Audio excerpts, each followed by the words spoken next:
Kimberla Lawson Roby, Too Much of a Good Thing, Reverend Curtis Black, Number 2.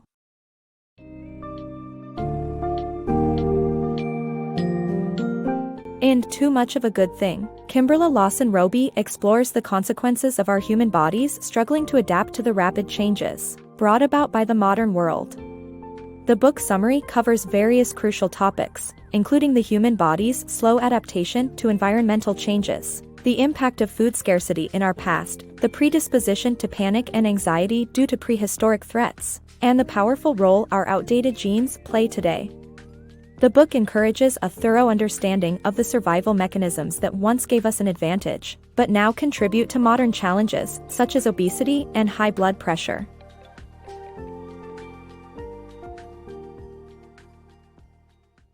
The human body's struggle with the modern world. The human body adapts very slowly to changes in the environment, and as a result, struggles to keep up with the fast-changing modern world. Our ancestors, who lived in sunny Africa, developed lighter skin through random genetic mutations over thousands of generations so that they could absorb more sunlight and produce vitamin D. However, since the Industrial Revolution, our society has changed rapidly, leading to an overabundance of food, less physical work, and increased safety. Consequently, our bodies are struggling to keep pace with the modern world. The evolution of fat storage. In ancient times, food scarcity meant that storing fat was crucial for survival, particularly in cold environments. Today, however, our overabundance of food has led to the development of obesity, which is compounded by our body's metabolism and genetic makeup, as well as hormonal responses. For every percentage of body mass lost, our caloric needs also decrease, and consistent dietary changes are necessary for long-term weight loss. Deadly consequences of dehydration. The human body has developed mechanisms to conserve water and sodium under extreme exertion since the hunter-gatherer period, but these mechanisms pose a threat to us today due to our high sodium intake. Dehydration can lead to low blood pressure, and excessive sweating depletes not just water but also sodium from our bodies. Our ancestors evolved genes to produce more hormones that helped maintain high levels of sodium in the blood, but those same genes, combined with our high sodium diet, contribute to high blood pressure. The risks of dehydration should not be taken lightly, as exemplified in the story of the ill-fated messenger Pheidippides, who died of heatstroke due to excessive dehydration. While exercise is healthy in many situations, it can be deadly in areas where fresh water is scarce. Today, high blood pressure is responsible for 15% of all deaths in the United States. Panic in modern times. Our tendency to overreact to small problems stems from our ancestors' need to react quickly to danger. This tendency wreaks havoc on our mental health, causing anxiety and depression in modern times. Although we're no longer at risk of being attacked by predators, our high-speed lives trigger the stress hormone, leading us to believe we're always under threat. As a result, we exist in a perpetual state of panic. This panic response has become a significant challenge in modern society and affects many people. Despite being aware of this issue, it persists, and people need to find ways to tackle it for the sake of their mental health and well-being. The evolution of clotting blood.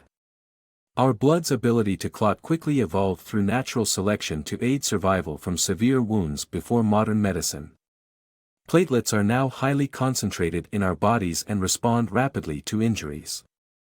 However, an unhealthy diet causes cholesterol deposits in arteries to rip easily, attracting platelets and resulting in blockages that lead to heart attacks. Our outdated genes pose challenges, but will our bodies adapt to our environment? The limits of natural selection. The advancement of technology and modern lifestyle habits make it difficult for advantageous genes to spread among the human population.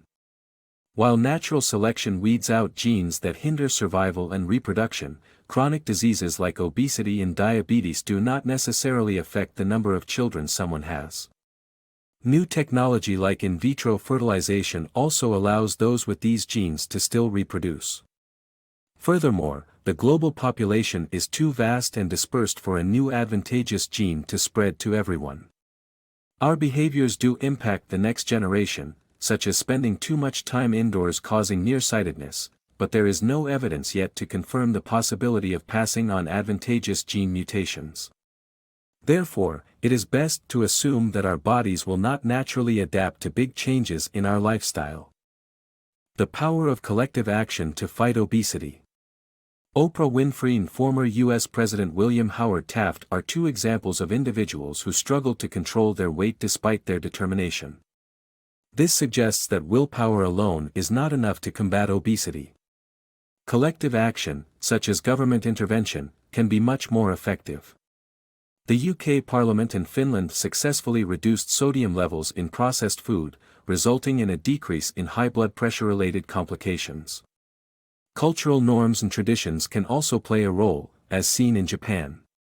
The Japanese government passes a law requiring adults to have annual waistline measurements and undergo dietary counseling if necessary. These examples highlight how systemic changes can help prevent and combat obesity. Advances in medical technology. Medical technology has made significant strides in recent years to improve health outcomes and save lives. Pharmaceutical companies have pioneered solutions to medical problems, such as discovering an HIV-resistant gene mutation in about 1% of the human population. A double bone marrow transplant performed on a man named Timothy Ray Brown helped cure both his leukemia and made him immune to HIV.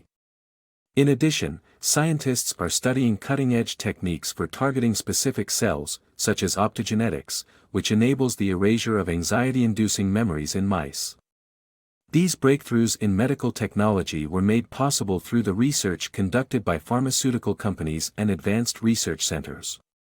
Despite the challenges of the modern health situation, such as the AIDS epidemic of the 1980s, these advances provide hope for better health outcomes in the future.